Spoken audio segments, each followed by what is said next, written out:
Yehova, please fill me with the Ruach HaKodesh, that I may speak your written words with boldness to those who listen. I ask all these things in Yeshua HaMashiach's name, amen. We'll start with the Shema, listen and obey. Children of Yehovah, pay careful attention and respond. Yehovah is our power and authority.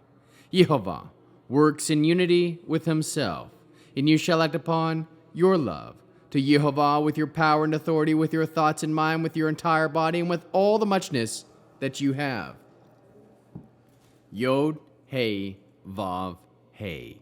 Hand, behold, nail, behold. Genesis chapter 12. Now Yehovah said to Abram, get yourself out of your country, away from your kinsmen, and away from your father's house, and go to the land which I will show you. I will make you a great nation. I will bless you, and I will make your name great, and you are to be a blessing. I will bless those who bless you, but I will curse anyone who curses you, and by you all the families of the earth will be blessed. So Abram went, as Yehovah had said to him, and Lot went with him. Abram was 75 years old when he left Haran.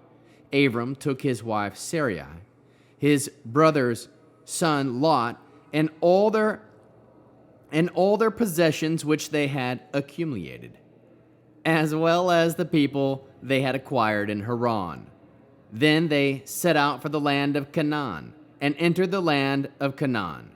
Abram passed through the land to the place called Shechem, to the oak of Moreh. The Canaani were there in the land. Yehovah appeared to Abram and said, to your descendants, Izrah, your seed, I will give you this land. So he built an altar there to Yehovah, who had appeared to him. He left that place, went to the hill east of Beit El, and pitched his tent. With Beit El to the west and Ai to the east, he built an altar there and called on the name of Yehovah. Then Abram traveled on, continued toward the Negev.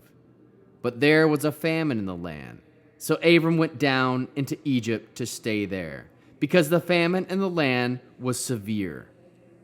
When he came close to Egypt, he was about to enter. He said to Sarai, his wife, here now, I know that you are a good-looking woman, so that when the Egyptians see you, they will say, this is his wife, and kill me, but keep you alive. Please say that you are my sister, so that it will go well with me for your sake, and so that I will stay alive because of you.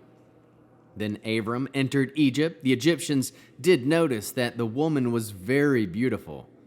Pharaoh's princess saw her and commended her to Pharaoh. So the woman was taken into Pharaoh's house. He treated Abram well for her sake, giving him sheep, cattle, male and female donkeys, male and female slaves, and camels.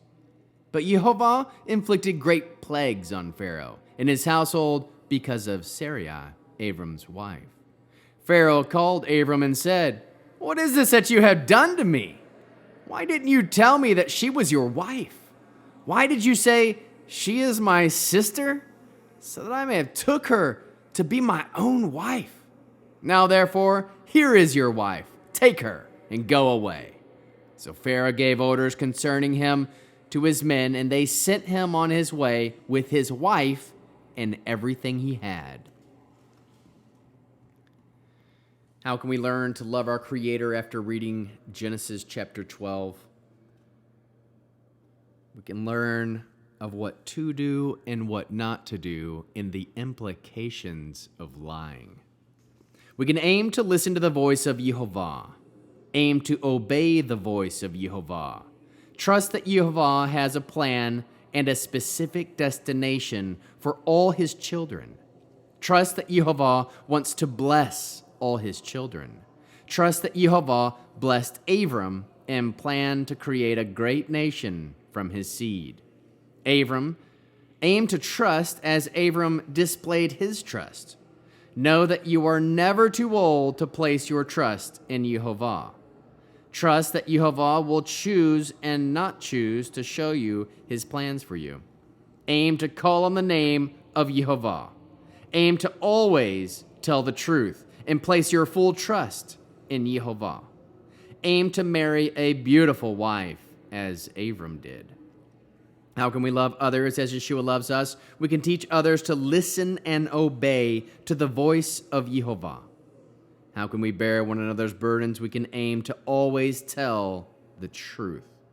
Produce spiritual fruit, love, joy, peace, patience, kindness, goodness, faithfulness, humility, and self-control. Before I state the Aaronic blessing, let's look at the negative implication of lying.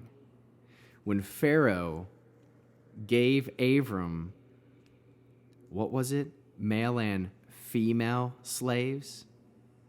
The implication is, who in the future chapters will Abram take as wife besides his wife? Who is there now in his life that wasn't there before because of his lie? Things to think on. We'll end with the Aaronic blessing. Yehova will kneel before you presenting gifts, and he will guard you with a hedge of protection. Yehova will illuminate the wholeness of his being toward you, bringing order, and he will provide you with love, sustenance, and friendship.